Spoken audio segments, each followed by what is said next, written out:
Bonjour à tous, je suis ravie de vous retrouver pour la nouvelle recette de la semaine. Je vous propose une recette de tarte aux noix de pécan au sirop d'érable. Alors je ne sais pas si vous l'avez déjà testé, c'est une recette qui vient donc de Cookie Dough. On va réaliser bien sûr la pâte brisée et l'appareil avec nos noix de pécan et la petite touche gourmande de sirop d'érable. Voilà, je vous propose donc de démarrer la recette. On va commencer par mettre 150 g de farine dans le bol. On rajoute 75 g de beurre froid. Donc n'oubliez pas, hein, c'est la base en fait d'une pâte brisée. La base des recettes Thermomix, c'est souvent pour des petits plats du type 20-22 de diamètre. Donc c'est vrai que souvent on a des moules à tarte qui sont nettement plus grands. Donc rien ne vous empêche en fait de doubler la base de la pâte. Donc le calcul est très simple. Par rapport au poids de farine, c'est 50% de poids en beurre. Tout simplement. Une petite pincée de sel et 50 g d'eau froide. Donc pensez à utiliser votre gobelet doseur. Et je remets le couvercle avec le gobelet et on part pour 20 secondes à la vitesse 4.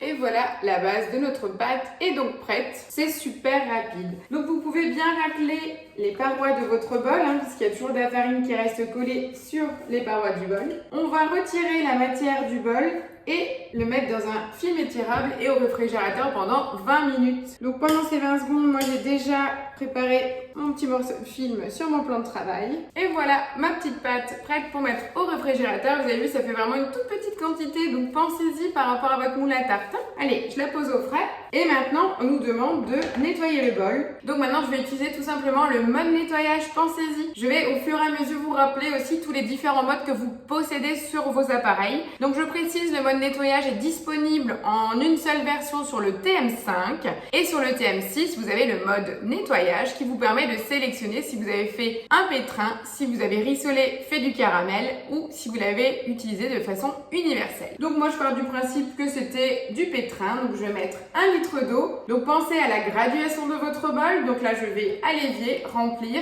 mettre une goutte de produit vaisselle et je reviens. Voilà.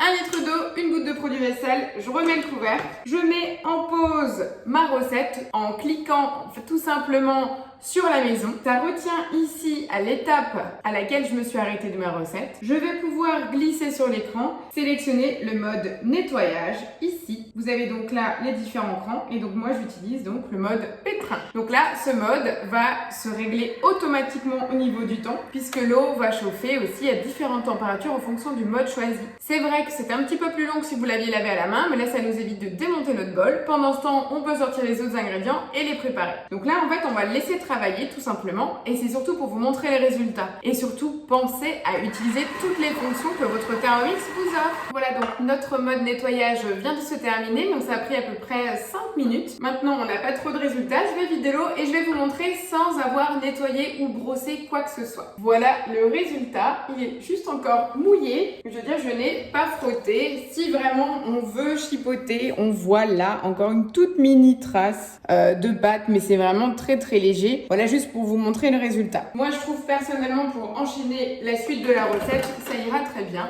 Et ça nous permet de ne pas avoir la base du bol mouillé et de réenchaîner beaucoup plus rapidement la suite de nos recettes. Je pense aux mamans qui reprennent le rythme de l'école, les activités, tout ça, le temps de pouvoir vous organiser, mais de continuer à vous faire plaisir en cuisinant 100% fait maison. Voilà, maintenant que mon bol est propre, on va donc continuer la recette. Je viens de mettre en préchauffage mon four à 160 degrés comme le demande la recette. Et en cliquant sur suivant, on voit qu'on nous demande 3 œufs entiers. Mes 3 œufs sont déjà prêts dans mon bol. Pensez à les casser individuellement dans le gobelet doseur pour bien vérifier que l'œuf est de bonne qualité et surtout qu'il ne reste pas un tout petit bout de coquille. Maintenant, je vous rends juste attentif à une étape de la recette puisque quand je découvre une nouvelle recette ou que je la teste, je lis toujours au préalable à l'avant la totalité des étapes parce que ça me permet aussi de changer quelques petites choses, de pouvoir permettre aussi de me simplifier la vie, de sauter une étape, de la remplacer à un autre moment. Là, en l'occurrence, on me demande de rajouter, donc après les 3 œufs et le sucre, on va me demander de rajouter 35 g de beurre fondu. Or, mon beurre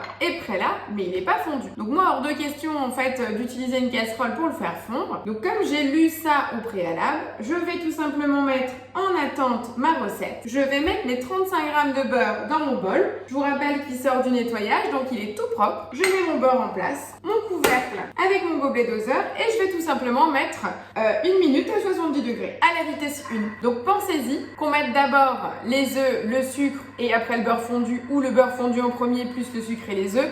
Ça ne changera rien à la recette, mais je pars du principe, vous le savez, c'est comme quand j'utilise le Thermomix, hors de question d'utiliser la plaque. Là, pour cette étape-là, pas besoin non plus de salir quoi que ce soit d'autre. On utilise dans le bol, on fait fondre dans notre bol et tout va très bien. La seule différence, c'est que si vous n'aviez pas lu l'ensemble des étapes avant de démarrer votre recette, on se serait retrouvé bec dans l'eau avec notre beurre dur et non fondu. Voilà. C'est juste des petites astuces. Pensez à lire en fait l'ensemble des étapes au démarrage, ou si vous avez un doute ou vous n'arrivez pas à vous projeter, pensez à vérifier en fait au cours de la réalisation de votre recette les étapes qui vous sont proposées. Et donc là, vous voyez, il me reste encore une vingtaine de secondes et mon beurre est déjà à 70 degrés. Vous pouvez toujours regarder par le dessus du bol en retirant le gobelet doseur pour vérifier en fait l'état de votre beurre en fonction des morceaux ou non que vous aviez coupés, si tout est fondu ou non. Et voilà, c'est parfait, mon beurre est fondu. Donc là, je reviens sur le petit livret vert pour arriver donc à l'étape des 35 g de beurre. Je reviens en arrière, je vais mettre mon sucre, 130 g et mes 3 œufs.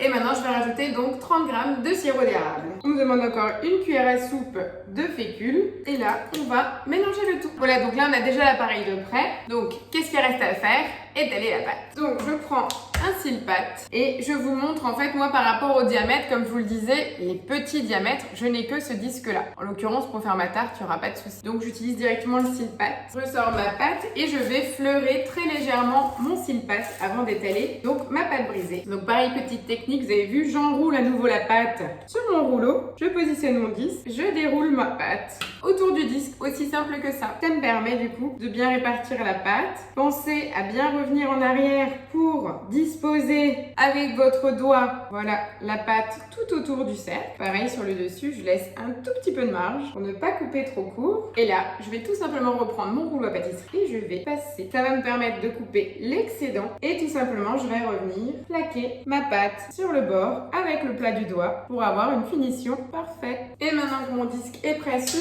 mon silicone, je vais juste glisser le tout sur ma plaque et le tour est joué. Voilà, donc qu'est-ce qu'on nous demande de plus? On a donc tout simplement préparé notre disque de cuisson. On demande de verser le contenu du bol sur le fond de tête parsemé de 200 g de noix de pécan. Donc mes noix de pécan sont ici. Je vais donc répartir les 200 g.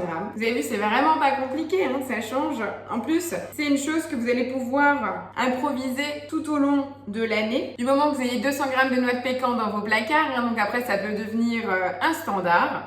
Puisqu'après c'est une simple pâte brisée et un petit flanc sur le dessus au sirop d'érable. Voilà, je les répartis de façon uniforme pour donner envie. J'attrape mon bol donc avec l'appareil et je verse le tout sur le dessus. Ça va nous donner quelque chose d'hyper caramélisé parce que là je vous rappelle, dans l'appareil il n'y a pas ni de crème ni de lait. C'est vraiment de l'œuf, du sucre et du sirop d'érable. Donc là ma tarte est prête, mon four a bipé le temps de la vidéo donc il est chaud et donc là je pars pour 45 minutes à 160 degrés. Allez, à tout de suite les gourmands! Et voilà, donc après 45 minutes de cuisson, voici ma tarte aux noix de pécan. Donc je vais la transférer sur mon plat à tarte. C'est l'avantage en fait de cuire avec juste un cercle et non pas un plat complet. Il faut juste être un petit peu précautionneux en transvasant sur le plat. Et si jamais ça coince, on prend une petite pointe de couteau, on passe tout autour. Le mieux est toujours de beurrer et fariner le disque.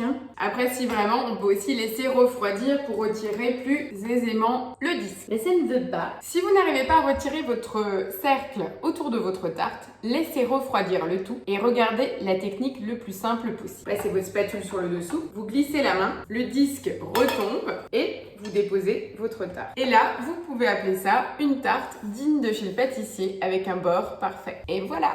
J'espère que cette tarte gourmande et réconfortante vous donne envie. J'espère vous avoir fait découvrir une nouvelle recette, une nouvelle envie. N'oubliez pas de mettre le petit pouce bleu au bas de la vidéo et de partager pour agrandir encore plus notre communauté. Je vous dis merci pour tout. À la semaine prochaine. Ciao, ciao!